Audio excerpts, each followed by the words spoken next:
જાગો જાગો, તમે લોકો જાગો, નહીં તો આખો દેશ હિપ્નોટાઇઝ થઈ જશે. આ સજ્જન જે દેશદ્રોહીની વાત કરે છે એને હું મળી ચૂકી છું. ખરેખર એ બહુ ખતરનાક ગુનેગાર છે. તો પછી એ દેશદ્રોહીને આ દેશમાં આપણે રહેવા નહીં દઈએ.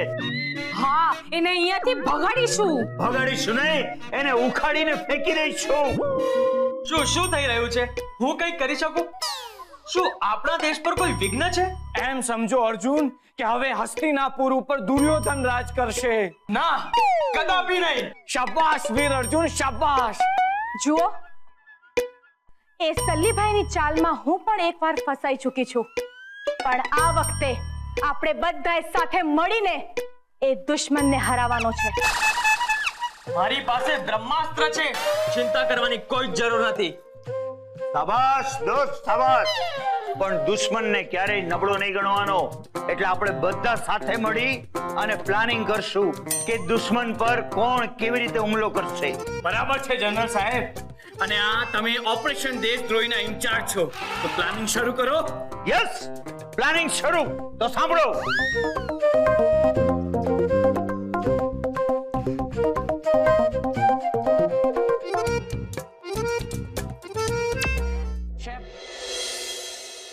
મને લાગે છે કે આપણે આપણી તાકાત અને આપણા પ્લસ પોઈન્ટનો ઉપયોગ કરવો જોઈએ.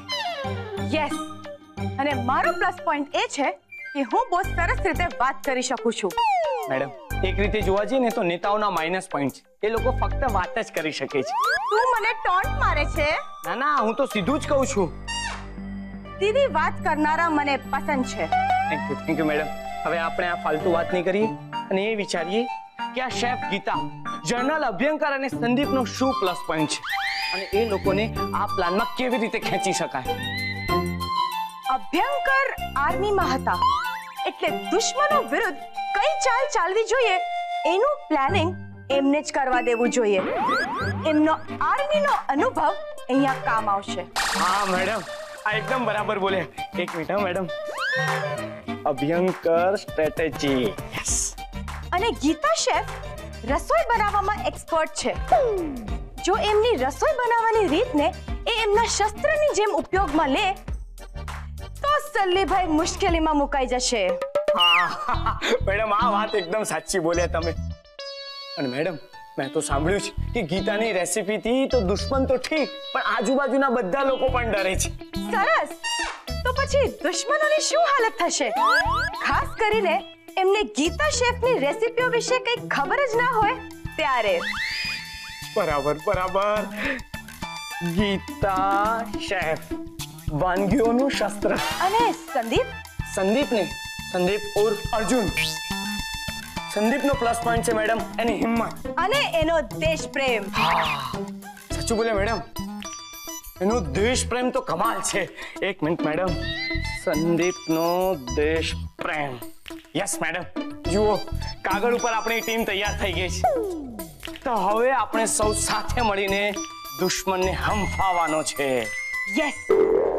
તો હવે આપણે સૌ સાથે મળીને દુશ્મનને હંફાવવાનો છે. યસ. આપણે ચારે બાજુથી દુશ્મનને ઘેરી લેવો જોઈએ અને બધાએ સાથે મળીને આક્રમણ કરવું જોઈએ. હા મેડમ, હા. પણ મેડમ, આપણે એ પણ ન ભૂલવું જોઈએ કે દુશ્મનની ટીમમાં એક ફિલ્મ સ્ટાર અને બોક્સર પણ છે. તમે એમની ચિંતા ન કરો, હું એ બંનેને આરામથી સંભાળી લઈશ. પણ આપણો મુખ્ય શત્રુ છે સલ્લીભાઈ.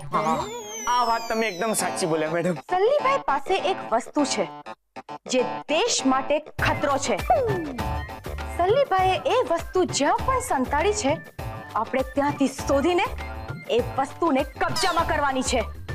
અને એના માટે આપણી પાસે છે એક આર્મી ઓફિસર, એક 5 સ્ટાર શેફ અને એક વીર યોદ્ધા. અને સલ્લીભાઈની પાર્ટીમાં એક હિરોઈન છે અને એક બોક્સર છે. અને એ બંનેને આપણે કાબુમાં રાખવા જ પડશે. જે કામ હું કરવાની છું. મળી ગયો. લડવાનો આઈડિયા મળી ગયો મેડમ. બોલ બોલ, શું છે આઈડિયા? આઈડિયા એવો છે ને કે મેડમ, ના ના ના ના ના ના ના, એડવાન્સમાં ખુશ થવાનો કોઈ અર્થ નથી પાર્થ, કેમ કે જ્યારે આમ કોઈ આઈડિયા વિચારીને પહેલા જ ખુશી જાહેર કરી નાખી છે ને ત્યારે હું મારા આઈડિયામાં ફેલ ગયો છું. માટે અત્યારે આની વાત કરવી બરાબર નથી.